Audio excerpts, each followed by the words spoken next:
Welcome back, hosers. So today's video is not going to be as positive as I usually do because, well, there's a lot of really questionable gardening advice out on the internet. That's right. This video is about 5 things that are wrong on the internet. I want to make it really clear that I'm not doing this video for the sake of being right, just to be right. My big concern is that if you're a beginner gardener or even a more advanced and experienced gardener and you're going out on the internet and you're getting these tips that are there, you're going to be more likely to become frustrated and you might leave the gardening hobby entirely. And I think that gardening is just amazing. I love how it puts us in touch with the world that we live in and the food that we eat, and just randomly brings us together with weird bits of the life cycles of organisms that we just wouldn't even think about if we weren't gardening. And so it's important to me that you keep gardening, and the best way to do that is to ensure that you keep enjoying gardening. I've been getting articles from a particular source, and I'm not going to say what the source is, but so I looked at their About page, and everyone on their staff they've got really strong journalism credentials, but no gardening or horticulture credentials, no biology or science credentials. And what it looks like they're doing is they're scouring the internet for anything that they can write an article about, because more articles equals more ads. So I think that's what's really going on. I don't think they're being malicious, but I've went through their website and probably generated a lot of ad revenue for them. And here are some 5 things that I found. They're wrong. Please don't try them. You won't find success this way. Okay, so the first claim that I encountered, the one that really kind of made me go, huh? And check them out, was that they said coffee grounds will repel snakes from your garden. This has 3 parts to it. So part number 1 is that coffee grounds will repel insects and rodents from your garden. And if you don't have a lot of insects and rodents in your garden, then you won't have snakes in your garden because there won't be any food for them. So part 2 of their claims is that the snakes have a very well-developed sense of smell, and the strong odor of coffee will drive the snakes from your garden because they're like, woo, so whiffy here. I need to go somewhere less whiffy.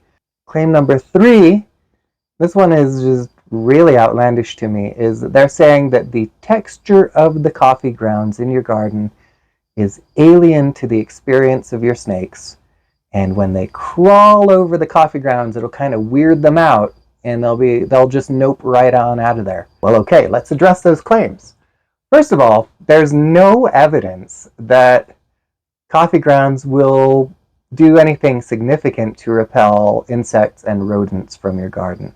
Now, caffeine is a potent insecticide. That's why coffee grows and produces caffeine in its leaves, is to keep from being eaten by bugs. But, well, we've extracted a lot of the caffeine from the coffee grounds when we brewed our coffee.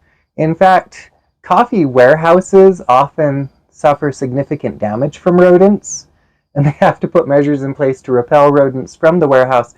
If the coffee itself were capable of repelling rodents, you'd kind of have to expect that maybe they wouldn't have to hire exterminators to take care of the rodent problem. So there's that. So the second claim with the powerful sense of smell, yes, snakes can smell amazingly. And some of them smell quite stinky. Thinking about you, Western water snakes. Just because a smell is strong, that doesn't mean the smell is repellent. Snakes don't have any experience with coffee.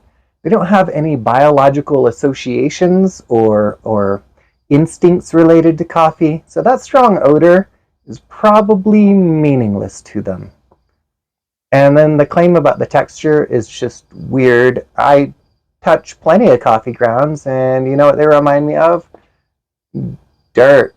They feel kind of like dirt. I really like to attract snakes to my garden because, as the article itself points out, snakes will eat a lot of bugs and rodents. And for the most part, I like to keep my garden bug and rodent free. Now, there are some beneficial insects and pollinators that I want to make really welcome in my garden, but generally, it's okay with me if something visits my garden and eats a lot of rodents and insects. Here are some steps I take in my garden to make it a comfortable home for snakes. First of all, snakes really like to have hidey holes. They like places to hide. And you can do this a couple of different ways. You can make piles of rubble, so some sort of rock pile or wood pile, and snakes will naturally be drawn to those. Now, rodents will be too, so keep that in mind. Snakes also really like having shady, dense growth at ground level. So if you have grassy patches that are tall or bushes, snakes will appreciate those as well. So they use those to hide in, because lots of things eat snakes, but also they'll crawl in there at the peak of the day when their temperature is high enough and they don't need any more heat to cool off. Now, another thing you can do to encourage snakes and, well, everything to hang out in your garden is to provide water. Now, I'm currently providing water in my garden, not just for snakes, but also to keep my squirrels in my neighborhood well hydrated, because I've heard that a well-hydrated squirrel is less likely to chew on my tomatoes. Having water in your garden will also attract birds, which will eat insects in your garden, and it'll make it a good place for snakes to hang out, because everybody needs to stay hydrated. Now, a third way that you can attract snakes to your garden is to provide open areas for basking in the sun, because in the beginning of the day and toward the end of the day, when things are cooled off, they're going to need to raise their body temperature. They're cold-blooded animals, and having a good basking site is going to be really instrumental for them. Now, it's probably not an issue for most of us gardeners because we've got garden paths. And if you've ever been hiking in Utah, you know that rattlesnakes particularly seem to love basking in the sun on paths and trails. Claim number 2 is that adding tin foil, aluminum foil, to your mulch has many benefits. And just for context, because there are some examples of how a silvered sheet mulch will have beneficial effects in some crops, in some situations. So for context, what they're saying you should do is cut it into like 2-inch long and 1-inch wide strips and mix it with some other mulch in your garden. So if you've got wood chip mulch, they're saying cut up some aluminum foil and mix it in with your wood chip mulch, and that's how you'll use it. And this additional step of kind of diluting the aluminum foil with the other mulch is actually what makes a lot of the claims in their article full fertilizer. The claims around this, what they claim aluminum foil in your mulch will do is it'll create a physical barrier that stops weeds. The shiny surface of the aluminum foil will repel snails, aphids, and whiteflies. The shiny surface will also somehow attract insects to your garden that you want to see in your garden, like butterflies and moths. The aluminum foil in your mulch will reflect light back up at your plants and will enhance photosynthesis. It will help control temperatures by reflecting heat, or reflecting the light from the sun that would otherwise be absorbed and result in heating of your mulch. They say it will be beneficial to certain crops, and again, they cite research that actually is talking about silvered mulch, which is not the same thing as shredded aluminum foil. And they say that it will improve moisture retention from mulching. So there are a lot of things that they're saying aluminum foil added to your mulch will do for you as a gardener and will do for your garden. First of all, shredded aluminum foil is no longer a physical barrier to help prevent weeds. You've made it porous. If you wanted to sheet mulch with aluminum foil, that will be a physical barrier. But aluminum foil is fragile, and as things poke up and down, it's going to put holes all over it in it anyway. And so, no, aluminum foil is not an effective material to prevent weed growth anywhere. I was actually surprised to find that reflective surfaces do confuse or repel aphids, thrips, whiteflies, and some other garden pests. And they might even help repel or confuse squash bugs. So reflective surfaces could be pretty cool. The problem with the method they're proposing is that you've shredded the aluminum foil and mixed it with other stuff. So most of it's not even going to be on top of your mulch, because if it's on top of your mulch, it's really light and it's going to blow away. One of my favorite things about gardens is that they're dirty, dirty places. And while aluminum foil won't break down, it's not going to stay shiny. It's going to get dirty. Along similar lines, if you've shredded your aluminum foil, it's very minimally going to reflect light back up at your plants. Again, if you were sheet mulching with it, if you had a sheet of aluminum foil, acting like a mirror and kicking all that sun back in one direction, that's one thing. But little shreds of aluminum foil in random orientations are kicking the light out in random directions. You're not significantly increasing the light to your plant. And then also, you don't always want to increase the amount of light that's hitting your plant. For instance, right here in Logan, when I spoke to the horticulturalists at the Utah State University extension, they told me that every crop they grow in their experimental beds, every crop except for tomatoes, because tomatoes be crazy, benefits from a little bit of shade cloth in my latitude and altitude. So increasing the amount of light to plants, for me, in most cases, would be a negative thing. I don't want to do it. And I cannot emphasize enough, silvered mulch is not the same thing as aluminum foil. Usually what they're doing is they're putting out white polyethylene plastic sheet mulch or silvered polyethylene plastic sheet mulch. And the reason they're using plasticulture to do this is because plastic is more durable and less likely to tear in the sun under exposure to sharp rocks and people walking around the crops and controlling pests and checking plants and harvesting things and stuff. Also, you have that continuous surface, so you are more likely to reflect light and insulate the soil and have all of those benefits, whereas this method that they're telling us to use doesn't do any of those things. Shredded aluminum foil will not significantly add to moisture retention in your mulch.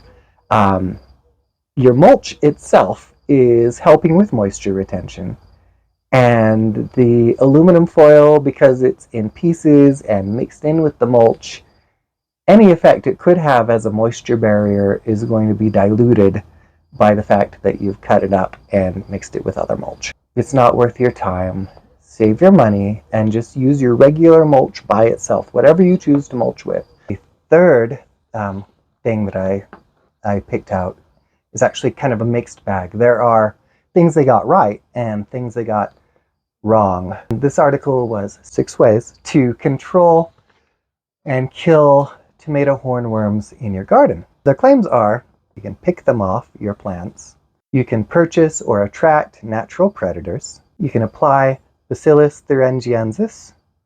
Is that how you say it? Thuringiensis? Yes.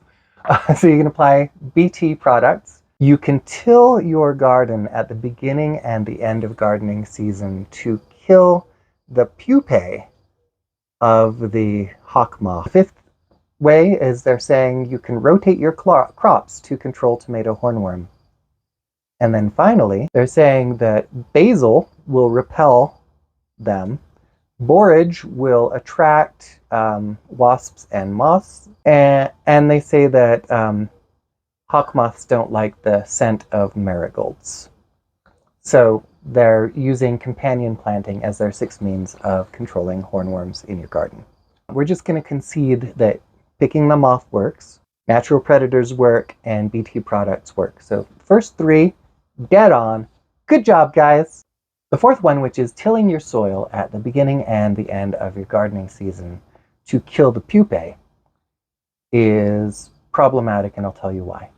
Hawk moths are highly mobile. They fly. So there's no reason to expect that the moths that come from the pupae in your garden are going to remain in your garden. Along the same lines, a hawk moth that is laying eggs on your tomato plants is just as likely to have come from outside your garden. And so I really don't see how killing pupae in your garden is actually going to have a significant effect on the problem, which is the larvae. So controlling the larvae in your garden, yeah, probably want to do that, but the moths themselves, they're beneficial organisms that we should encourage, and they're essential parts of the ecosystem. So going after the moths is not something I'm in agreement with. And then in terms of the companion planting, what really struck me is that there's so much conflicting advice out there about companion planting. There's no evidence that hawk moths don't appreciate the smell of marigolds. There's no evidence that basil repels tomato hornworms. Borage might actually be repellent to hawk moths and hornworms, and it might not. There's mixed information out there, and the reason that so much of the information about companion planting is mixed and confusing is because most of what we know about companion planting is from apocryphal sources. There's not been really a ton of research done yet by reputable organizations that are making sure they're getting good data for us. Most of this is just kind of handed down from generation to generation, and a lot of it comes from a single apocryphal source. As far as we know, they just made it up.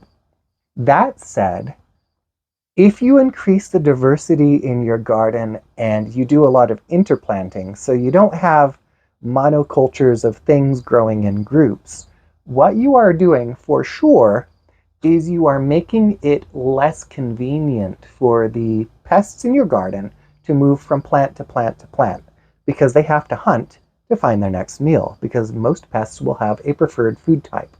Pretty much everything but the cursed grasshoppers that are skeletonizing my potato plants. Interplanting, having a nice, varied, beautiful, kind of chaotic garden actually will have benefits whether or not companion planting works. You can use coffee grounds to change the pH of your soil.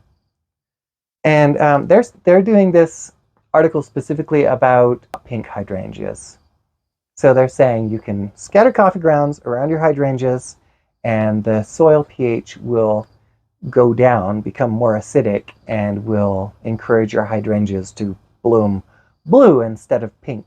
It is true that the color of some cultivars of hydrangeas is going to be impacted by the pH of your soil. And it is true that acidic soil will result in blue flowers on those cultivars, and basic soil, but you're going to get it pink. But what is deeply problematic is, well, first of all, after we've brewed our coffee, the coffee grounds have a pretty neutral pH. It's I think between 6.5 and 6.8. That is less than 7, so it is very, very slightly acidic. It's not significantly acidic. It's not going to really move the needle in terms of your soil pH. Unless you already have neutral pH soil, it will do nothing. And you're better off just working with the crops that will do well in the soil you've got, and possibly amending your soil in ways that will help your plants deal with your pH instead of trying to change your pH. Because whenever you change your pH, you're going to cause pH swings from one extreme to the other. And once a plant has gotten used to a pH, if it changes again, you're just stressing your plant. And pH swings back and forth. You're going from stress episode to stress episode to stress episode.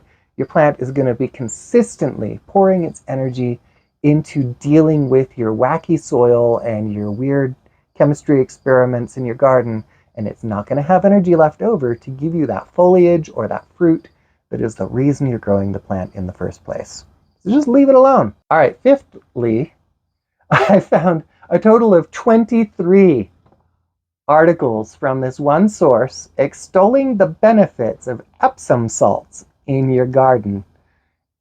And there was only one claim they made about Epsom salts that was correct. I did a quick little internet search. I was like, wow, how pervasive is this Epsom salts thing? Epsom salts are gardening magic. They are tradition almost in the gardening hobby. So I get it. If you have beliefs around Epsom salts, it's understandable. It's everywhere. So don't feel bad. The claims that they make, and I've kind of summarized it down a lot because this is across 23 articles and I don't want to waste your time. So the first claim is that they say that Epsom salts will help your plants absorb nutrients from the soil. They're not clear on the mechanism of how this works. Something about the magnesium. Another claim they make is that Epsom salts will interfere with weeds' ability to absorb nutrients from the soil and thereby help you control weeds. Now, right on the face, you can see the contradiction there, right? I really want to believe that that article was written by AI because I really want to believe that a human mind, any human mind, would immediately spot that contradiction and say, one of these things can't be correct because garden plants have metabolisms that work essentially the same as weeds. And if I can block nutrients to one, I should be blocking nutrients to the other. And if I can enhance nutrient uptake in one, I should be enhancing it in the other. So I'm really hoping that was AI because AI doesn't understand what it's writing and that would be forgivable. They're saying that Epsom salts will help prevent blossom end rot in our tomatoes and related plants. They're saying you can use Epsom salts to change your soil pH. They're saying that Epsom salts boost seed germination. And they're saying that you can use Epsom salts to control pests in your garden. Oh, so those are the basic claims, and we're going to go through and knock them down now. Also, let's hit the one they got right.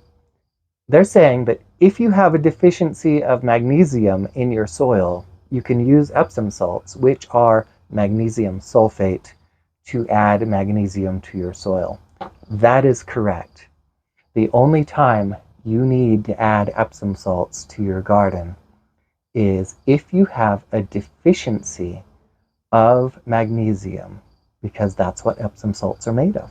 First of all, we have two oppositional claims, right? You've got either they enhance nutrient uptake or they interfere with nutrient uptake, and they're trying to have it both ways. As far as I can tell, higher concentrations of magnesium in soil will, in fact, interfere with nutrient uptake in your plants. Because it's so chemically similar to calcium, it will sometimes be taken up and your plants will attempt to use it instead of calcium. And that will actually hurt your plants because calcium is actually really important for most plants to absorb from the soil. Hence, and there's a good segue, blossom end rot, which can be caused by an inability to absorb sufficient calcium from the soil. Now, usually, blossom end rot is not caused by a calcium deficiency in the soil. Usually, blossom end rot results from inconsistent watering, resulting in damage to or impairment of the roots of the tomato plant, which make them less able to absorb the calcium that's there. Now, a calcium deficiency could be present, but adding Epsom salts in that case will just exacerbate the issue because now you're still not adding calcium, you're adding magnesium, and the magnesium is the wrong size, basically, to fit where the calcium's supposed to go, and you're just making the problem worse with the Epsom salts. Epsom salts are not a substitute for calcium. They contain 0 calcium. So if your soil is deficient in calcium, add calcium. If you have inconsistent watering resulting in your roots failing to take up calcium that is already there, what you can do instead is mulch around your tomatoes and water deeply so that deeper layers of your soil have consistent water there for the plant to take up in the heat of the summer. If you do those things, you're much more likely to actually succeed at controlling blossom end rot than if you add Epsom salts. Just as with the coffee grounds, Epsom salts will not significantly change your soil pH. Adding sulfur to your soil will, over a period of months, that elemental sulfur will be broken down and used as an energy source by bacteria in the soil. As a result, they will actually produce some acid, which will gradually bring the pH of your soil down over a period, again, of months. Magnesium sulfate, or Epsom salts, already have the sulfur in a fully oxidized state. So that's SO4. And SO4, or sulfate, isn't going to provide the same bacterial activity as elemental sulfur, or just S. It's got the oxygens already attached to it. It's not a good energy source. You're not going to create any acid in the soil by adding it to your soil. All you're doing is something that the ancient Romans called salting the earth. If you add enough Epsom salts to your soil, you are increasing the concentration of salt in your soil. It's right there in the name. Epsom salts are a salt. It will make it difficult for plants to grow there, possibly for a very long time. There's no evidence that Epsom salts will increase germination rates in your seeds. In fact, the opposite may be true. Because if there's salt around your seed, well, your seed is absorbing water through a process called osmosis. And osmosis is the tendency of water to move from an environment with less salt in it to an environment with more salt or salt-like particles in it. And in general, the interior of a seed is going to be saltier than fresh water, and that's part of how it absorbs the water to germinate. If you increase the concentration of salt around the seed, you decrease the osmotic gradient, the ability of the seed to absorb water, and you could impair germination. Finally, in terms of Epsom salts and pests, if you add enough Epsom salt, you will start impairing the pests in your garden, but that is, again, the process that the Romans referred to as salting the earth. You're creating a hostile environment, an environment that is hostile to life generally. Using salt as a method for pest control in your garden is a terrible idea. Please do not salt your earth. I want to see you succeed. There was some advice from the source that was accurate, and I want to laud them for what they got right as well. One thing that they touched on that really bothers me and is also really popular out there on the internet is they talked about how growing mosquito repellent plants in your garden will not actually reduce the number of mosquitoes in your garden. It's true. And the reason for this is that those mosquito repellent oils are locked up in the leaves. The plants aren't just kicking them out there. You got to damage the tissue of the plant and release those odors and oils for them to have a repellent effect. So if you want to grow mosquito repellent plants and then hope to have any impact on the number of mosquitoes that are landing on you and biting you, you need to actually rip the leaves off the plants and rub them on your skin just like you would with mosquito repellent, and then they will work. So I like that they got that right. Thank you. Good job. They also talked about the problem of mulch volcanoes, and that is the tendency of people to pile mulch at the base of their trees or shrubs, and this does a couple of things that are harmful for your plants. And thing number one is you are reducing the amount of oxygen that's available at the base of the plant. Roots need to breathe. And if the roots can't breathe, if you smother your plant's roots, they won't be able to take up the nutrients they need, they won't be able to absorb the water they need to as efficiently, and they'll start to die because you're basically holding a big soil pillow over their face. That's some violent imagery. Sorry. Another issue with mulch volcanoes is that having that material right up against the base of your tree or your shrub allows a sheltered site for pathogens and pests to access the bark there and burrow into it and protected from predators get in there, bring diseases with them, and do damage to your tree or shrub. So ideally, instead of doing a mulch volcano, you should kind of do the opposite. Pull the mulch away from the base of your trees and shrubs. Have that little open area. I like to leave at least 6 inches of bare soil at the base of my trees and shrubs. And that helps ensure that I'm not over mulching, they're getting good access to oxygen at the roots, and that I'm not providing a superhighway for pests to access my trees and shrubs and make them sick and possibly dead. Those are my 5 things. Let me know in the comments if you learned anything, or if there are any other gardening claims you would like me to talk about or investigate. Let me know in the comments if you agree or disagree with what I said. Let's make this a conversation, because gardens are complex. There are so many moving parts. A tablespoon of soil will contain probably hundreds of undiscovered species of organism. There's a lot going on in our gardens, and I love the complexity, but it also makes it hard to know what's right and what's wrong. So I am perfectly willing to accept correction if you've got some for me. But that's all I have for you today. Thanks for joining me in my garden, and I hope you have a wonderful time in yours.